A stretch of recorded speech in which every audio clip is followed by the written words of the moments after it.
Mikael, Pemburu Dua Alam. Filem Mikael dah pun ditayangkan di Netflix. Aku dah tonton untuk kali kedua dah untuk yang ada kat Netflix punya. Aku ada nampak lah beberapa tweet dan juga beberapa video yang orang mengatakan filem Mikael ni macam terlalu mengarut, lain daripada kebiasaan kita. Sebab pada aku, filem Mikael ni dia something new. Okay, benda yang baru yang Malaysia nak cuba. Industri perfilman kita nak cuba try. Sebab dekat lawan kat market luar, kita dah banyak dah. Diorang dah pernah buat dah genre macam ni. Manusia boleh lawan dengan hantu and so on. Mikael ni aku rasa filem pertama yang Malaysia nak cuba untuk bangkitkan genre ni. Dan of course aku faham kenapa diorang rasa pelik. Satu, mungkin disebabkan dia ada kepercayaan yang di mana dia tak macam tu kan. Yang kedua, aku nampak juga orang rasa macam pelik sebabkan dia bertumbuk dengan hantu, dengan penumbuk dia, dengan kaki dia sepak dengan hantu tu. Macam benda tu tak biasa untuk kita. But untuk aku, dia something percubaan yang bagus. Okay, dia nak keluar daripada genre-genre yang biasa kita bawa, genre hantu yang biasa kita buat. Aku suka dengan dia punya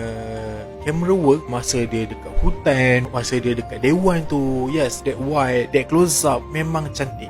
Cuma yang ada macam part fighting scene yang aku rasa mungkin agak boleh diperbaiki daripada segi dia punya koreografi dia. Sebab aku bernampak lah ada beberapa scene fighting yang sama. Okay, dia menggunakan step yang sama dengan fighting ni, dengan fighting ni. Dia pakai balik fighting yang cara fighting yang itu. Tapi walau macam mana pun, filem Mikael baru keluar dari Netflix, tapi dia dah duduk di top 3 untuk filem movie di Malaysia ni. Walaupun orang komplain banyak yang judge filem ni, tapi dia tetap masih lagi di top 3. Aku macam wow jugalah kan. Siapa yang belum pernah tengok, korang kena cuba try tengok sekali apa yang korang rasa tentang that film. Apa yang mungkin korang salah anggap. Sebab aku faham ada orang dia tak berapa minat, macam tak logik pada dia. Okay, tapi korang kena cuba tengok benda yang baru lah.